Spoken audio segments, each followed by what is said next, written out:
በስመ አብ ወወልድ ወመንፈስ ቅዱስ አሐዱ አምላክ አሜን። ይትባረክ እግዚአብሔር አምላክ እስራኤል ወአምላክ አበዊነ ቅዱሳን ዘተሳሃለነ ወገብረ መድኃኒት ለሕዝበ ዚአሁ። ይቅር ያለን ለወገኖቹ ለምእመናን ሕይወትን መድኃኒትን ያደረገ የአባቶቻችን አምላክ የቸርነት ባለቤት ቸሩ እግዚአብሔር ከዚህ ሰዓት ከዚህ ዕለት ስላደረሰን ቅዱስ ስሙ የተመሰገነ ይሁን። የተመሰገነ ይሁን። እንዴት ሰነበታችሁ? እግዚአብሔር አምላካችን ክብር ምስጋና ለእርሱ ይሁን። እመቤታችን ወላዲተ አምላክ ንጽሕት ድንግል ማርያም ስሟ የከበረ የተመሰገነ ይሁን። ቅዱሳን በሰማይ በምድር ያሉ መላእክትም፣ ነቢያት፣ ሐዋርያት፣ ጻድቃን፣ ሰማዕታት፣ ደናግል፣ መነኮሳት፣ አበው ሊቃውንት ክብር ምስጋና የሚገባቸው ሁሉ የተመሰገኑ ይሁኑ። ከቅዱሳን ወገን ደግሞ የበለጠውን ምስጋና ዛሬ በዓለ ዕረፍቱን እያከበርንለት የሚገኘው ልበ አምላክ ቅዱስ ዳዊት የከበረ የተመሰገነ ይሁን። እንግዲህ ሁልጊዜ በየዓመቱ እንደምናደርገው እንኳን አደረሳችሁ ብለን ጥቂት ኃይለ ቃላትን ለመነጋገር ነው። ዛሬ ታኅሳስ 23 ቀን 2018 ዓመተ ምህረት ነው።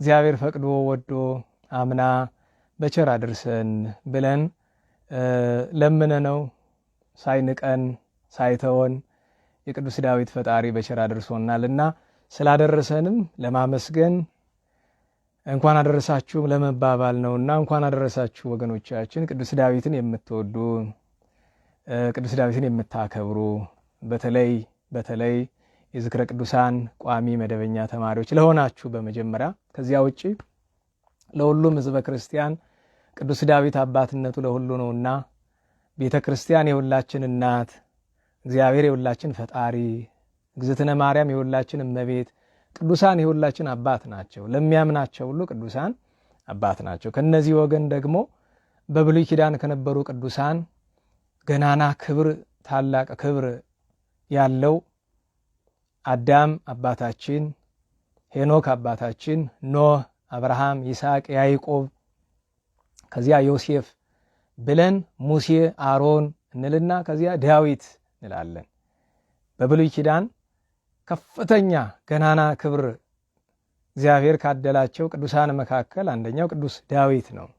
ልበ አምላክ የተባለ ጻድቅ፣ የዋህ፣ ንጹሕ፣ ትሁት እግዚአብሔር እንባ የሰጠው እንኳን ለራሱ ለሌላ ለዓለም የሚተርፍ ንጹሕ እንባ እግዚአብሔር የሰጠው ንጉሥ ሲሆን ሁሉ በእጁ ሁሉ በደጁ የተያዘለት ንጉሥ ሲሆን ራሱ እንደ ተራሰው የሚቆጥር፣ ጻድቅ ሲሆን እንደ ኃጢአተኛ ራሱን የሚቆጥር፣ ንጹሕ ሲሆን ራሱን ሁልጊዜ እንደ ቆሸሸ የሚቆጥር፣ አንድ ጊዜ ለበደለው በደል የዕድሜ ዘመን ንስሐ የገባ እግዚአብሔር ይቅር ካለውም በኋላ እንኳ ቢሆን ንስሐውን ያልተወ ማለት ነው።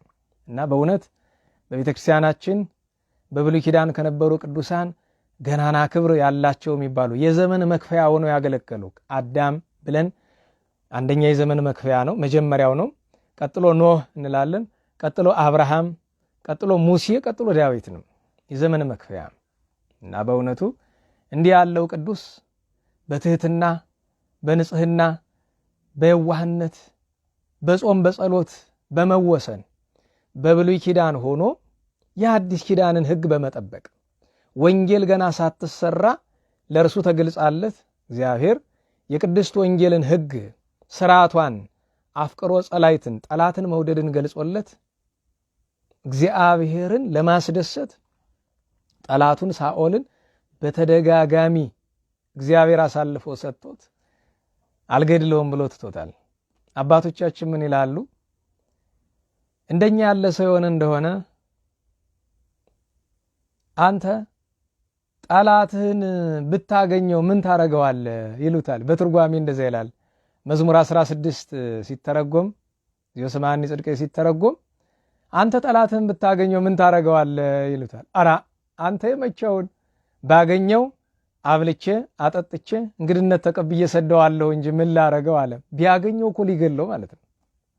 ቅዱስ ዳዊት ግን በአፉ አይደለም በተግባር ታዲያ እንን እያሰበ ምን አለ? አነ አቀብኩ ፍናወ እጹባተ ጭንቅ ጎዳናን ጠብቄያለሁ አለ ቅዱስ ዳዊት። ጭንቅ አስጨናቂ ነው። በነገራችሁ ላይ አባቶቻችን ምን ይላሉ? ጠላትን ከጸፈቀ ዱር ከጎደጎደ ምድር አገኝቶ ደመኛ ጠላትን አልገለውም እግዚአብሔር እጁን ይስጠው ብሎ መተው ቀላል ነገር አይደለም። ለዛውም ለወንዳ ወንድ ለሰራዊት። እንግዲህ ቅዱስ ዳዊት 600 ራሱን ሆኖ እያለ ሳኦል 3000 ደረቅ ጦር ነው። በነገራችሁ ላይ ደረቅ ጦር ከባድ ነው። ጄል የሌለው ማለት ነው። 3000 አርበኛ ደረቅ ጦር ይዞበት ሄዷል። ሊገለው ሄዶ ከአንዴም ሁለቴ ሊገለው ሄዶ አልገለው።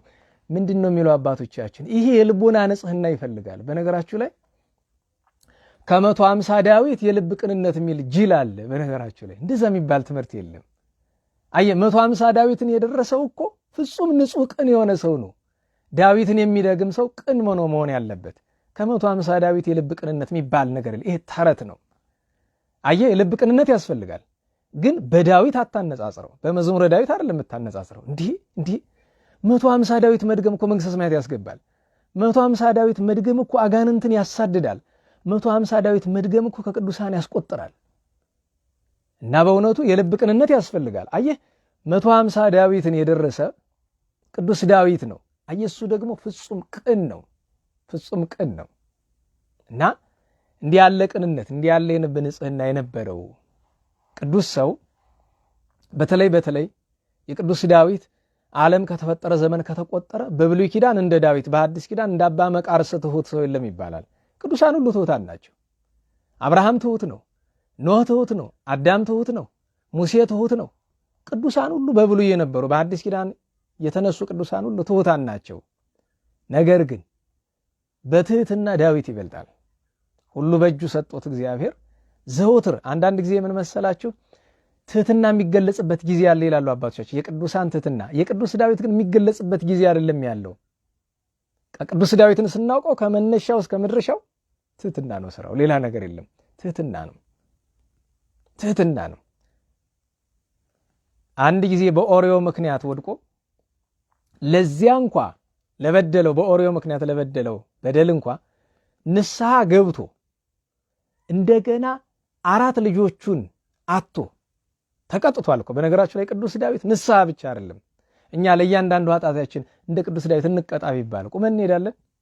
ለአንድ በደል ለአንድ ኃጢአት አንድ ኦሪዮን ስላስገደለ 4 ልጆቹን በሞት አጥቷል። 4 ልጆቹ ከሁሉ ከአራቱ ደግሞ የከፋ አሟሟታቸው እንዲህ አንዱ የሕፃኑ ይሻላል። የሕፃኑ ቤርሳቤ ጸንሳው የነበረችው የሕፃኑ ይሻላል እንጂ ከባድ ነው። ለምሳሌ ሴት ልጁ በገዛ ወንድሟ ተደፍራን የሞተችው ይህንን ሰቆቃ ታግሶ እግዚአብሔርን ተመስገን እግዚአብሔርን አላማረረም። ጌታዬ ኧረ አበዛህብኝ፣ ኧረ ለአንድ ጥፋት ቅጣት አበዛህብኝ አላለም። ሕፃኑ ሲሞት ያቺ ሴት ልጁ እንደዚያ ከክብረ ንጽህና ተዋርዳ ስትሞት አምኖን እንደዚያ እህቱን አቆሽሾ ሲሞት እንደገና የገዛ ልጁ አቤሴሎም ሲያሳድደው አስባችሁታል? የገዛ ልጁ አቤሴሎም ሲያሳድደው መንግስቴ ወራሽ ይሆነኛል ብሎ የወደደው ያከበረው ልጁ ሲያሳደው አልዋጋም ከልጄ ጋር ለምን በኃጢአቴ ምክንያት የመጣ ነውና እኔ ከልጄ ጋር አልዋጋም ብሎ እንጂ እኮ ልጁን ጭብጥ አድርጎ ሊያጠፋው የሚቻለው ተራ ሰው ነበረ። እና በእውነቱ ለኃጢአቱ ተቀጥቶ እንደገና ደግሞ ንስሐ ገብቶ ከሱ ሁሉ በላይ ግን ቅዱስ ዳዊት ለየት የሚያደርገው ምንድነው? የእድሜ ዘመን ንስሐ ይባላል። በአዲስ ኪዳን ያሉ ቅዱሳን እንደዛ ናቸው። አሁን ዛሬ የምናከብረው አባ ጢሞቴዎስ አንዴ በደለ እስከሚሞት ድረስ ለ40 ዘመን አልቅሷል ይባላል። ለአንድ በደሉ ማለት ከማን የተማሩት? ከቅዱስ ዳዊት። እና ቅዱስ ዳዊትን የምናከብረው በረከት ለማግኘት ብቻ አይደለም፣ ትምህርት እንዲሆንን ነው። አባቶቻችን ምን አሉ? ሰው ከክርስቶስ የሚለይ መቼ ነው አሉ? ሲበድል ነውን አሉ? የድፍረት ከሆነ በደሉ አዎ፣ የስተት ከሆነሳ በኋላ መበደሉን ሲያውቅ በደሉን ቸል ብሎ ከተው ንስሐ ካልገባበት ካልተጸጸተበት ያን ጊዜ ከክርስቶስ መለየት ይመጣል። ይህ ዘመን ትልቁ ችግር ይሄ አይደለ? ማን አለ እስኪ እኔ ኃጥ ነኝ እዚህ አደባባይ አይደለም እኔ አሁን እዚህ ኃጢአተኛ ነኝ ልላችሁ ይችላል። ልቤ ግን ምን እያለኝ ነው? ኃጢአተኛ እንደሆንኩ ልቤ ሳይነግረኝ ለእናንተ ባፌ ብለው ምን ያደርጋል?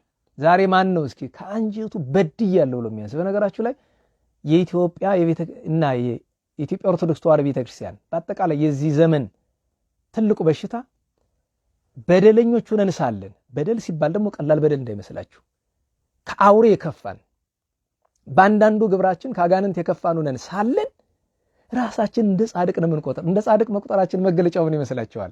ስህተታችን ሲነገረን በቃ እንደሚፈነዳ ቦምብ ነው የምንሆነው። ሁሉም ሰው ሹመት ያለው የስልጣን ያለውም የሌለውም ተራውም ሰው ሁሉም፣ በተለይ እዚህ ሶሻል ሚዲያ ላይ ያለ ሰው ስህተቱን ስትነግሩት እብድ ነው የሚሆን። እብድ አንድያውን ጨርቁን የጣለ እብድ ነው የሚሆን። አያችሁ፣ ክርስቲያን ያለመሆናችን መገለጫው ይሄ ነው።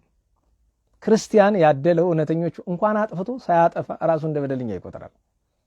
እና የቅዱስ ዳዊት ሕይወት ውስጥ ትልቁ የምንመለከተው ንስሐ የአንድ ቀን ስራ አይደለም። ዛሬ በድልን ዛሬ ንስሐ ገብቻለሁ ብሎ የሚያበቃ ነገር አይደለም። የእድሜ ዘመን ንስሐ ይባላል። የቅዱስ ዳዊት ንስሐው የእድሜ ዘመን ንስሐ ነው። ለአንድ በደል ማለት ነው። እንግዲህ ለአንድ በደል እሱ እኮ ንጉሥ ነው። ነገስታት ስንት ያጠፋሉ እኮ በነገራችሁ ላይ ስንት ያጠፋሉ ነገስታት። ለምን ቢባል ተጋላጭ ናቸው። አንድ ንጉሥ ተጋላጭ ነው። እና ዋናው ልነግራችሁ የፈለኩት ነገር ቅዱስ ዳዊትን በንስሐው ልናደንቀው ይገባል፣ ልንመስለውም ይገባል። ቅዱስ ዳዊትን ስናከብረው ብዙ ማክበሪያ መንገዶች አሉት። ቅዱሳንን ትሑታን ስለሆኑ የምናከብራቸው። ቅዱስ ዳዊት ትሕትና ካላቸው ቅዱሳን ሁሉ የሚበልጥ ትሑት ነው። በንጽህናቸው እናደንቃቸው። ንጹሕ ነው። አንድ ቀን በደል ቢያጋጥመው ደግሞ ራሱን በንባ በደንብ አጥቧል። ቅዱስ ዳዊት የዋህ ነው፣ ቅን ነው፣ ጾመኛ ነው። አያችሁ፣ አጥንቱ እስኪደርቅ ድረስ። በነገራችሁ ላይ ብዙ ሰው የቅዱስ ዳዊት ጦም አይገባው። መዝሙረ ዳዊት 108ን ተመልከቱት። በሌላም አንቀጽ ተመልከቱት። ወቀጻይክዋ በጾም ለነፍሴ፣ ሰውነቴን አለ በጾም ቀጣኋት። እንዲያውም አበው ሲተረጉምናል አስመረርኋታል፣ እስክትመረር ድረስ ቀጣኋት በጾም አለ ሰውነቱን። አስባችሁታል? በቤተ መንግስት ወርቅ የተነጠፈለት ዕንቁ የተነጠፈለት ያማረ የሰመረ ማዕድ የሚቀርብለት ቅዱስ ዳዊት በጾም ራሱን ይቀጣ ነበር። ወስከ ስጋዬ በኃጢአ ቅበል አይደለም፣ አጥንቱ ሁሉ እስኪደርቅ ድረስ እኮ ቅዱስ ዳዊት ይጦም ነበረ። አየህ፣ ቅዱሳን ሲበቁ የሚጸልዩት ጸሎት የዳዊት ጸሎት ነው ይባላል። ቅዱሳን ሲበቁ የሚጾሙት ጾም የዳዊት ጾም ነው ይባላል። ዳዊት እንዴት ነው የሚጸልይ ይመስልሃል? ቅዱስ ዳዊት ጸሎት የሚያቆም መቼ ነው? ዳኝነት ሲቀመጥ ሲፈርድ ሲተች ብቻ ነው ይላሉ አባቶቻችን። በፍርድ በዳኝነት ሲቀመጥ እና ደግሞ ጦርነት ሲወጣ ካልሆነ በቀር ለምን እባርኮ ለእግዚአብሔር በኩሉ ጊዜ አለ። በ24 ሰዓት ነግቶ እስከሚመሽ መሽቶ እስከሚነጋ እግዚአብሔርን አመሰግን። ወዘልፈ ስብሐት ውስተ አፉየ፣ ዘወትር ምስጋና ልመና ከአንደበቴ አይጠፋም አለ። እስኪ አስባችሁታል? ዳዊት መንፈስ ቅዱስ ገልጦለት የለመነው ልመና ቅዱስ ዳዊት ዛሬ ሊቃውንት በማህሌት የሚጸልዩት ምንድን ነው? እሱን። ካህናት በግል የሚጸልዩት ምንድን ነው? እሱን። ቅዱሳን በገዳም የሚጸልዩት ምንድን ነው? እሱን። መላእክት በሰማይ የሚያመሰግኑ በምንድን ነው? በዳዊት ምስጋና አይደል? ዘበሰማይኒ፣ በሰማይ ያሉ መላእክት፣ ወዘበ ምድርኒ፣ በምድር ያሉ ቅዱሳን በቃለ ዳዊት ይሴብሑ፣ በዳዊት ምስጋና ያመሰግናሉ። ወይብሉ ኩሎሙ ሃሌሉያ። ይሄ እኮ ነው ምስጋና። ቅዱስ ያሬድ ነው አይደል እንዲህ ብሎ የተናገረ። እና የቅዱስ ዳዊት በጸሎቱ ምክንያት እናከብረዋለን። 24 ሰዓት የሚጸልይ ቅዱስ ሰው፣ 24 ሰዓት የሚያመሰግን። የእሱ ምስጋና ብቻ አይደለም፣ እግዚአብሔር እንዲመሰግን ካለው ፍቅር የተነሳ 288 መዘምራንን መርጦ ለ24 ሰዓት አካፍሎ 4 አለቆችን ሾመላቸው። ዛሬ የምናከብረውን አሳፍን፣ ከዛ ቆሬን፣ ኤማንንና ኤዶትምን፣ እነዚህን 4ቱን አለቆች ሾሞላቸው 24 ሰዓቱን ተካፍለው እግዚአብሔርን ያለማቋረጥ በበገና በመሰንቆ ያመሰግኑት ነበረ። አያችሁ፣ እሱ አመስግኖ እንደገና አመስግኖ ብሎ አስመስግኖ ማለት ነው። የምስጋና ነገር ከተነሳ ወቅታዊ ጉዳይ ነበረ፣ አላነሳውም፣ ተዉት። እንኳን በቅዱስ ዳዊት በዓል ቀን በሌላውም ቀን ቢሆን አያስፈልግም። በዚህ ዘመን ላደለው መድኃኒቱ ታውቃላችሁ፣ ዘመን ላደለው ዝም ማለት ነው። ዝም ነው። ምክንያቱም የምታውቁት ነው። ቅድም ተናግሬ ያለሁኝ ማንንም ሰው መንፈስ ቅዱስ እንደተለየው የምታውቁት ጥፋቱን ስትነግሩት ይጠላችኋል። ቤተ ክርስቲያንን በደልክ ብላችሁ ስትሉት ይጠላችኋል። እስኪ ቅዱስ ዳዊትን አስቡት። እንግዲህ እኛ ራሳችንን እናስብ። ቅዱስ ዳዊት በድሎ መበደሉን አላወቀም ነበረ። እንዳላወቀ ሲያውቅ እግዚአብሔር ናታንን ላከለት፣ በፈሊጥ ነገረው። የራሱ መሆኑን ሳያውቅ ይሄን ጥፋት ያጠፋውን ሰው እኔ ቀጣዋለሁ አለ። ኦ ንጉሥ ፈታሕከ በርእስከ፣ ንጉሥ ወይ በራስህ ፈረድክ፣ ይሄ ጥፋት እኮ ያጠፋ አንተ ነህ አለው። ወዲያውኑ ምን ይላል አባቶቻችን? ዳዊት ተንቀጠቀጠ። ከዳን እስከ ቤርሳቤ የሚገዛ ከባሕር እስከ ባሕር የሚገዛ በዘመኑ በዓለም ማንም የማይወዳደረው ጦረኛ የጦር መሪ የእስራኤል ንጉሥ ዳዊት ተንቀጠቀጠ። አጥፍተሃል ሲባል ተንቀጠቀጠ፣ አለቀሰ። ያን ጊዜ ናታን አይቶት አዘነለት ይላል። እንግዲህ ያሰቡት ከዳዊት ክብር አንጻር ናታን ዝቅተኛ ነው። ቅዱስ ነቢይ ነው ናታን፣ ግን ከዳዊት ክብር አንጻር የሩብ ነው ክብሩ። በዳዊት ክብር አንጻር ግን አዘነለት ይላል። አሳዘነው። ሲንቀጠቀጥ ሲያው አይ በሽታህን ነግሬህን እሄዳለሁኝ በል መፍትሄውን ልንገርህ ብሎ ንስሐ እንዲገባ ነግሮታል። አስቡት እስኪ በደልክ ሲባል አጠፋ ሲባል ጉድጓድ ቆፍሮ እዚያ ውስጥ ገብቶ በሕይወቱ በቁሙ ተቀብሮ ማለት ነው። ሲያለቅስ ሲቆም እንባው ከአካሉ ወርዶ ስንዝር ሲንበረከክ ክንድ መሬት እያራሰ ይሄ ቅዱስ ሰው እና በእውነቱ እግዚአብሔርን ማመስገን ይገባል። ስለ ምስጋና ከዳዊት የሚበልጥ ከመላእክት ቀጥሎ ዳዊትን በምስጋና የሚበልጠው የለም ጨርሶ። ከፍጡር ወገን ከመላእክት በታች እመቤታችንን ውድድር ውስጥ አናስገባም። ከመላእክት ቀጥሎ ከፍጡር ወገን እመቤታችንን ሳንጨምር ዳዊትን የሚበልጠው የለም። የቅዱስ ዳዊት ምስጋና የተወደደለት ዘሩ አይደለም፣ ከአፍ ቃል ማውጣቱ አይደለም። የቅዱስ ዳዊት ምስጋና አባቶቻችን ምን ያለው? በክት ልቦና በንጽህና እግዚአብሔርን በፍጹም ልብ በማምለክ ከንስሐ ጋር ልብስ በማሳመር አይደለም፣ በሰው ብዛትም አይደለም። ምስጋና የሚሻው ነገር አለ። ምስጋና የሚሻው የመጀመሪያው ነገር ንስሐ ነው። ንስሐ ያልገባ ሰው በእግዚአብሔር ፊት ምስጋናው ተቀባይነት የለውም። ከንቱ ጩኸት ነው፣ ልፍለፋ ነው። ንስሐ ማለት ደግሞ ራስን ትሁት አድርጎ አዋርዶ በድያለሁ ብሎ አልቅሶ እንባ አፍሶ ነው። አየህ፣ የዳዊትን ንስሐ ገንዘብ ካላደረክ የዳዊት ምስጋና ገንዘብ ሊሆን አይችልም። ውሸት ነው። የዳዊት ምስጋና የዳዊት ክብር ገንዘብ የሚሆነው የዳዊት ንስሐ ሲኖር ነው። አየህ፣ ቅድስናው ቢያቅትህ ንስሐው እንዴት ያቅተናል? እንዴት ንስሐ ያቅታል? እንዴት በድያለሁ ማለት እንዴት ለኃጢአት ማልቀስ ያቅታል? እያችሁ ትምህርት ያለ ተግሳጽ አይሆንምና ቅዱስ ዳዊትን ስናከብር ራሳችን እንድንታዘብ ነው። እኔ ኃጥእ ነኝ። ለሰው አይደለም የምትነግረው፣ ለራስህ ንገረው። ለእግዚአብሔር ተናጋገር። ለሰው ኃጥእ ነኝ አትብል፣ ምንም ፋይዳ የለውም። ለሰው ኃጢአተኛ ነኝ ብትለው ፋይዳ የለውም። ለራስህ መጀመሪያ ኃጥእ መሆንህን እመን፣ አልቅስ። እስቲ እንባ በሞቴ እንዲሁ ኃጢአተኛ ነኝ ፈጣሪ በድያለሁ ብለን እናለቅሳለን። ዳዊት ማለት እሱ ነው። አየ ቅዱስ ክቡር ሲሆን ለአንድ ጥፋቱ ያን ሁሉ አለቀሰን እና ቅዱስ ዳዊት 150 መዝሙር ደርሶ ከዚያም በላይ የተናገረው ብዙ ነው፣ ግን ለኛ የደረሰን መንፈስ ቅዱስ ለኛ እንዲደርስ የፈቀደው 150 መዝሙር ነው። በእነዚያ በ150 መዝሙራት ፍካሬ ዘጻድቃን ነው ዘኃጥአን ብሎ እስከ ሰብህው ድረስ እስከ ንዑሳነ ማሃዌ ድረስ ሰተት አድርጎ መንፈስ ቅዱስ እንዳናገረው አመስግኗል። እሱ አመስግኖ 288 መዘምራንን በአራት አለቆች መድቦ ታቦተ ጽዮንን እንዲያገለግሉ እንዲያመሰግኑ አድርጓል። ስለዚህ ለአንድ መንፈሳዊ ሰው የሚያስፈልጉ ነገሮች ሁሉ የት ነው ያሉ? ከዳዊት ነው ያሉ። አንድ መንፈሳዊ ሰው ምን ያስፈልገዋል? ምስጋና፣ እግዚአብሔርን ማመስገን አለበት። እሱ የት ነው ያለ? ከዳዊት ከሱ ህይወት ውስጥ።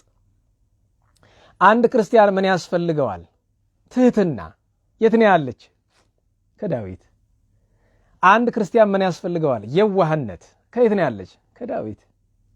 አንድ ክርስቲያን ምን ያስፈልገዋል? ሲበድል ንስሐ መግባት፣ የት ነው ያለ? ከዳዊት። አንድ ክርስቲያን ምን ያስፈልገዋል? በንጹህ ልቦና እግዚአብሔርን ማምለክ፣ ከየት ነው የሚገኝ? ከቅዱስ ዳዊት። ቅዱሳን ሁሉ የሚመኙት ክብር ያለ ከቅዱስ ዳዊት ነው። ቅዱሳን መከራ የሚቀበሉ ቅዱስ ዳዊት እግዚአብሔርን የወደደበትን ልብ ለማግኘት ነው። ቅዱስ ዳዊት እግዚአብሔርን ያመሰግነበትን ተመስጦ ለማግኘት ነው። ያን ጊዜማ እንደነ አባ ማርቆስ ዳዊት ሲደግሙ ተራራው ይንቀሳቀስላቸው ነበር። መዝሙረ ዳዊት በመድገም ተራራውን ያንቀሳቀሱት ነበር። ተራራው ይወዛወዝ ነበር በዳዊት መዝሙር። የቅዱስ ዳዊት እንግዲህ ያን ማዕረግ ፍለጋ ነው እነሱ መከራ የሚቀበሉ ቅዱሳን እና እኛም ኃጢአተኞች በደለኞች ስንሆን የቅዱስ ዳዊትን ስም በመጥራት ስርየተ ኃጢአት ለማግኘት በረከቱን ለማግኘት ነው። ይቺ ቀን የተባረከች ናት። ጥንት በነቢያት አንደበት ዳዊት ክቡር ነው። ክርስቶስ መድኃኒታችን ሰው የሆነ ከዳዊት ዘር ነው። የዳዊት ልጅ ሲሉት ደስ ይለዋል። በወንጌል እንደተጻፈ ወልደ ዳዊት ተሳሃለነ፣ የዳዊት ልጅ ይቅር በለን ሲሉት ይቅር ይላል። አያችሁ፣ የዳዊት ፈጣሪ ሲሆን ክርስቶስ ዳዊትን ፈጥሯል። የዳዊት ፈጣሪ ነው የቅዱስ ዳዊት። ግን ደግሞ የቅዱስ ዳዊት ልጅ መባልን ወዷል። ለዚያ ነው የሐዲስ ኪዳን የመጀመሪያው ቃል ምንድን ነው የሚለው? ወልደ ዳዊት፣ የዳዊት ልጅ። ክርስቶስ ይህንን ወደደ። መንፈስ ቅዱስ ማቴዎስ ወንጌላዊን የመጀመሪያውን የወንጌል ክፍል ሲያጽፈው የዳዊት ልጅ ብለህ ጀምር አለው። የዳዊት ልጅ ብሎ ጀመረ።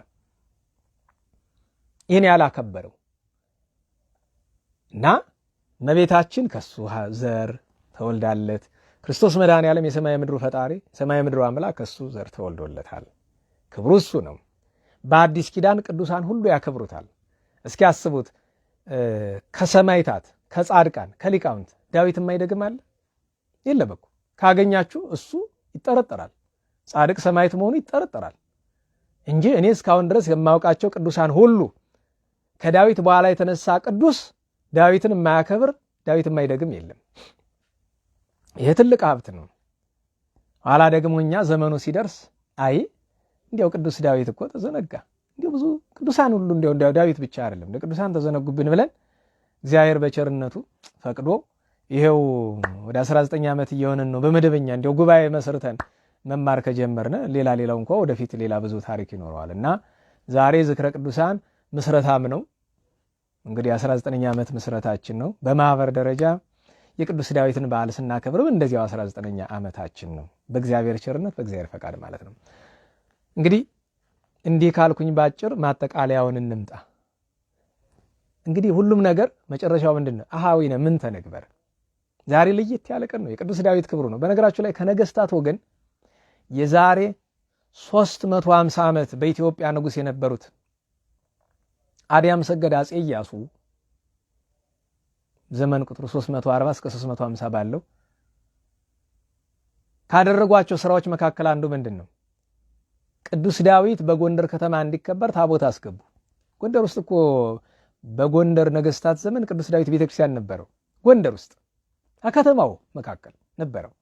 እሱ ብቻ አይደለም፣ መተከል ወርደው መተከል በዚህ ጥንት ጎጃም የነበረው አሁን ቤኒሻንጉል ጉሙዝ ውስጥ ያለው መተከል ላይ በላያ የሚባል አለ። ከበላያ በላይ ንጉስ ዳዊት ቀበሌ ይባላል። የቅዱስ ዳዊት ቤተክርስቲያን አዲያም ሰገድ አጼ ኢያሱ የተከሉበት አለ። ዛሬም አለ ቤተክርስቲያኑ። በነገራችሁ ላይ ታቦቱ በጣና በብዙ ቦታ ነው ያለ። ገድል ነበረው። የቅዱስ ዳዊት ገድል አንዱ የነበረበት ቦታ ሄጄ ጣሊያን ግምጃ ቤቱን ሲያቃጥል አብሮ አቃጥሎብናል ብለው አሉኝ። ጣና ውስጥ አለ ይባላል። እስካሁን አላገኘነውም። እና ነገስታቱ ክብሩን አውቀው በረከቱን ተሳትፈው እና አዲያም ሰገድ ኢያሱ እሱን ስላከበሩ የዳዊትን መዝሙር ለመድገም መዝሙረ ዳዊታቸውን ይዘው ጣና መጀመሪያ ደቅ ኋላ ጨቅላ መንዞ የሚባል ደሴት ውስጥ ነው ዳዊት እያደረሱ አረማውያን መጥተው ገለዋቸዋል። ሰማዕትነት ተቀብለዋል። ታዲያኛ ምንድነው ፍላጎታችን? በዝክረ ቅዱሳን የቅዱስ ዳዊትን በዓል ስናከብር ምንድነው ፍላጎታችን? ምንድነው ፍላጎታችን? እሱ ማጠቃለያ ይሆናል። የመጀመሪያው ትልቁ ነገር ቅዱስ ዳዊት ከቅዱሳን የሚበልጡ ከሚባሉት መካከል አንዱ ሆኖ ሳለ የክብሩ መጠን አለመታወቁ ስለሚያሳዝንን ክብሩን አውቀን እንድናከብረው አንድ። ሁለተኛ ቅዱስ ዳዊት የሁሉ መክበሪያ ነው። አያችሁ፣ ቅዳሴው ውስጥ ገቡ ዳዊት አለ፣ ማሕሌት ውስጥ አለ፣ ሁሉም ነገር ውስጥ አለ፣ ወንጌል ውስጥ አለ፣ መጻሕፍት ላይ አለ። ቅዱሳንን ስናከብር ለምሳሌ ነገ አቡነ ተክለ ሃይማኖት ናቸው። ነገ አቡነ ተክለ ሃይማኖትን ለማክበር ምስባክ የምንወስድ ከቅዱስ ዳዊት ነው። ሌሎችንም ቅዱሳን ለማክበር ምንጠቀመው የቅዱስ ዳዊትን መዝሙር ነው። ቅዱስ ዳዊት ሌሎች ቅዱሳን እንዲከበሩበት አድርገን እንዴት እሱን ሳናከብረው እንቀራለን? ወገኖቼ ነውር ይሆናል። ስለዚህ ሁለተኛው ምክንያት እሱ ነው። ሶስተኛው ቅዱስ ዳዊትን በዓል የምናከብርበት ምክንያት በቅዱስ ዳዊት ሰበብ በተጨማሪ የተረሱ ቅዱሳን ስንት ቁጥር አላቸው? በነገራችሁ ላይ ኢትዮጵያ ውስጥ ከነቢያት ሁሉ ታላቅ ነቢይ ለምሳሌ ቅዱስ ሙሴ አለ። የቅዱስ ሙሴ ቤተክርስቲያን ስንት ነው ያለ ኢትዮጵያ ውስጥ? የነቢያት ሁሉ አለቃ ከነቢያት ሁሉ የሚበልጠው የቅዱስ ሙሴ ስንት ቤተክርስቲያን ነው ያለው? የቅዱስ ሙሴን ቤተክርስቲያን ብትቆጥሩት የአንድ ጻድቅ በመቶ በሁለት መቶ በሺህ እጥፍ ይበልጠዋል ያለ ቤተክርስቲያን ቁጥር። ግን ቀድመን ማክበር የሚገባን ሙሴን ነበር። ጻድቃንንም ማክበር አለብን። ግን ከጻድቃን በፊት ማክበር የሚገባ ሰማዕታትን ነው። በነገራችሁ ላይ ስርዓት ላስተምራችሁ አባቶቻችን ያስተማሩ።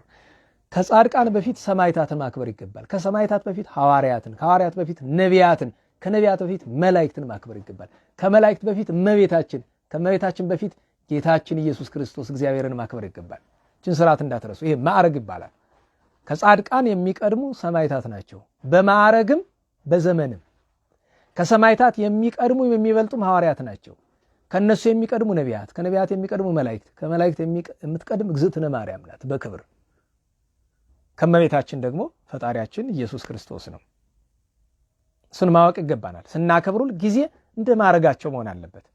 እኛ ሀገር ግን በአብዛኛው ልማድ ነው። ምዕመኑን አደንቃለሁ። ምዕመናን የሰጡትን ነው፣ በቃ የሰጡትን ነው።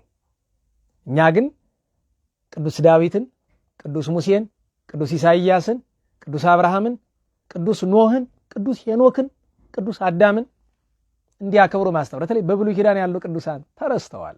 እኔ አዝናለሁኝ። ሁሉም ባይባል አብዛኞቹ ተረስተዋል። እነ ዳንኤል፣ ነቢዩ ዳንኤል አስቡት።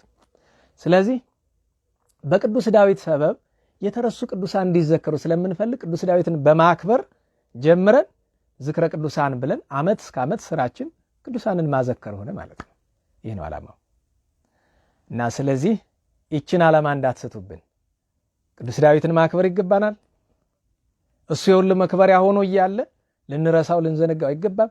እንደገና በቅዱስ ዳዊት ምክንያት ሌሎች የተዘነጉ ቅዱሳንን ሁሉ ማክበር። ነገር ግን እዚህ ፌስቡክ ላላችሁ፣ በቴሌግራምም በሌላ ሶሻል ሚዲያ ላላችሁ ግን አንድ ማሳሰቢያ ልስጣችሁ። ብዙዎቻችሁ ታዘባችኋለሁ። የቅዱሳንን ነገር ተራ እውቀት አድርጋችሁታል። ዝም ብሎ ማንበብ ብቻ። ማክበር ተማሩ። ማክበር ምን ማለት ነው? ለምሳሌ ዛሬ ቅዱስ ዳዊትን ታሪክ ለጥፈናል አለ፣ በቴሌግራም ተጽፏል አይደል? አብዛኞቻችሁ አታነቡትም አውቃለሁ። ለምን? አምና አንብቤዋለሁ። አይዘ በፊት ያነበብኩት ነው። አዲስ ነገር የለውም። አዲስ ነገር እንዲኖረው ለምን ትፈልጋላችሁ? የእግዚአብሔር ቃል ይለወጣል፣ ይታደስላችሁ፣ ይለወጥላችሁ። አየ በፍቅር ማንበብ ይባላል። አባቶቻችን ከቅዱሳን ጋር የተገናኙ እንዴት ነው? መጽሐፈ ስንክሳርን ሲያነቡት ዛሬም ሲያነቡት አዲስ ነው፣ ነገም አዲስ ነው። ለምን? የእግዚአብሔር ቃል ነው እኮ ገኔ። ዛሬ እንጀራ በላህ፣ ነገ እንጀራ ሲቀርብልህ ኧረ ተመሳሳይ ነው ብለህ ትተዋለህ፣ ትበላዋለህ። ሆድ ሰፊ ነው አውቃለሁ። ሁላችሁን ላይሆን ይችላል። ለሚመለከታችሁ ሆዳችሁ ሰፊ ነው፣ እኔን ጨምሮ ማለት ነው። ትበላለህ በደንብ አድርገህ። ባህር ነው ሆድ። ይኸውላችሁ ቅዱሳንን የሚያከብር ሰው ታሪካቸውን ትናንት አንብቤዋለሁ ብሎ አይዘለውም። አሁን ይህንን የምለው እኔ ጻፍኩትና ያስቀመጥኩት ነገር ተነበበ አልተነበበ ለእኔ ምን ያደርግልኛል? እኔ አንድ ጊዜ ኃላፊነቴን ተወጥቻለሁ፣ ጽፌ አስቀምጫለሁ። ወንድማችን ገብረስላሴ ጽፎ አስቀምጧል። ብታነብብ አታነብ ለእኛ ምን ያደርግልናል? አንተ ግን እየተጎዳህ ነው፣ አንቺ ግን እየተጎዳሽ ነው። የቅዱሳን ፍቅር ማለት እሱ ነው። ቅዱሳንን መውደድ እንማር፣ ማክበር እንማር። አየህ ቅዱሳንን ማያከብር ጌታችንን ማክበር አይችልም፣ አይሆንለትም። በነገራችሁ ላይ ቅዱሳንን የሚያከብር ሰው እግዚአብሔር ክርስቶስ ሲባል ድንግጥ ነው የሚል፣ በጣም ሰውነቱ ድንግጥ ነው የሚል። እውነቴን እኮ ነው። በነገራችሁ ላይ መድኃኔ ዓለም ሲሉ ያስደነግጣል እኮ። እንዲህ አምላካችን ስም ሲጠራ ያስደነግጣል፣ የእመቤታችን ስም ሲጠራ ያስደነግጣል። አየህ ቅዱሳንን የሚያከብር ሰው መድኃኔ ዓለምን ምን ያህል እንደሚያከብር መገመት አያቅተን። ለዛ ነው እነዚያ መናፍቃኑ አይታችሁ ከሆነ ክርስቶስ መድኃኒታችን ለምንድን ነው የሚያቃልሉት? ሁለቱ ስብሐት መጀመሪያ መናቅ የተማሩ በቅዱሳን ነው። ቅዱሳንን መናቅ ተማሩ። ከዛ ሄዱ ወደ ባለቤቱ ደግሞ ገቡ። እና ቅዱሳንን ማክበር እንማር ከአንጀታችን። ለቅዱሳን ስም ክብር እንስጥ። ከሁሉ በላይ ደግሞ ቅዱስ ዳዊትን ልበ አምላክን እናክብረው። ስናከብረው ምን ብለን? ጻድቅ፣ የዋህ፣ ንጹህ፣ የእግዚአብሔር ሰው፣ ልበ አምላክ፣ ሊቀ መዘምራን ይወላችሁ ሊቀ መዘምራን ዳዊት ነው። ደግሞ ሰው ጋር ልቀያየም ነው ልተው የሌሎችን ልተው። ግን ሊቀ መዘምራን ቅዱስ ዳዊት ከኢትዮጵያ ቅዱስ ያሬድ ነው ሊቀ መዘምራን። እኔ እንግዲህ ይቅርታ አድርጉልኝ ሌላ አላውቅም። እኔ ሊቀ መዘምራን የሚባል ከብሉይ ኪዳን ዳዊትን አውቃለሁ፣ ከአዲስ ኪዳን ቅዱስ ያሬድን አውቃለሁ። ሊቀ መዘምራን የሚባሉ ሌላ አላውቅም። ከዚያ ደግሞ ምን ይባላል? ርዕሰ አበው ይባላል። በግብረ ሐዋርያት ላይ ሉቃስ ምን አለው? ርዕሰ አበው የአባቶች አለቃ ብሎታል። በሌላ አንቀጽ ደግሞ ምን ይባላል? ርዕሰ ነገሥት ጻድቃን የጻድቃን ነገሥታት ራስ አባት ተብሏል። ምን አለስ? በመዝሙር 88 ጌታችን ወልዑሉ ውእቱም ነገሥተ ምድር ከምድር ነገሥታት ሁሉ ነገሥታት ስልህ ከነ ናቡከደነጾር አይደለም፣ ከነ ዲዮቅልጥያኖስ አይደለም፣ ከነ ቆስጠንጢኖስ፣ ከነ አኖሪዎስ፣ ከነ ማርቆስ ዘቶርማቅ፣ ከነ ሕዝቅያስ ከጻድቃኑ ይበልጣል ቅዱስ ዳዊት። እግዚአብሔር ነው ያለ ወልዑል ውእቱ ነገሥተ ምድር እና እንዲያ ነው። እንኳን አደረሳችሁ፣ እንኳን አደረሳችሁ፣ እንኳን አደረሳችሁ አደረሰን። በዚህ አካባቢ ያላችሁ ያው አሁን የነዳያን ሰዓት እየደረሰ ነው። የነሱ ጉባኤ አለ። በነገራችሁ ላይ ቅዱስ ዳዊት ቀን ነዳያንን ዓመት እስከ ዓመት ዝክረ ቅዱሳን እንደምታውቁት መደበኛ ስራችን ገዳማት አሉ፣ የአብነት ትምህርት ቤት አለ። ነዳያን ከዓመት እስከ ዓመት ምሳ አላቸው ይዘጋጃል። የቅዱስ ዳዊት ቀን ግን ጉባኤ ይዘጋጅላቸዋል። የነሱ አሁን 6 ሰዓት መጀመሪያ የነሱ ጉባኤ ነው፣ ይማራሉ። ከዛ በኋላ ሰዓቱ ሲደርስ ይመገባሉ፣ ወደ የቤታቸው ይሄዳሉ። የዛን ጊዜኛ ማጠቃለያ ጉባኤያችንን እንጀምራለን። እግዚአብሔር ከፈቀደ በዚሁ በቀጥታ ስርጭት ለማስተላለፍ እንሞክራለን። እግዚአብሔር መድኃኔ ዓለም የቅዱስ ዳዊት ሀብቱን የነቢያት በረከታቸውን ያሳድርብን። መድኃኔ ዓለም የቤተ ክርስቲያንን ጥፋት አያሳየን። ስለ ዳዊት ሲል ስለ ቅዱስ ዳዊት ሲል የቤተ ክርስቲያንን ጥፋት አያሳየን። የኢትዮጵያን መከራ አያሳየን። ከዚህ በላይ ማለት ነው። እስካሁን ያለው መከራ አንሶ ሳይሆን ብዙ የከፋ ነገር ወደፊት ስላለ አያሳየን። መድኃኔ ዓለም የምእመናንን ስቃይ፣ የካህናትን ሞት፣ የሊቃውንትን እንግልት አያሳየን። ሀገራችንን ቤተክርስቲያናችንን በሰላም በምህረት በይቅርታ ይጠብቅልን። የእመቤታችን ፍቅሯን የቅዱስ ዳዊት የቅዱሳንን በረከት ያሳድርብን። የከርሞ ሰው ይበለን። መድኃኔ ዓለም ስብሐት ለእግዚአብሔር ልዑል ወለወላዲቱ ድንግል ወለመስቀሉ ክቡር ዕፀ ሣህል አሜን።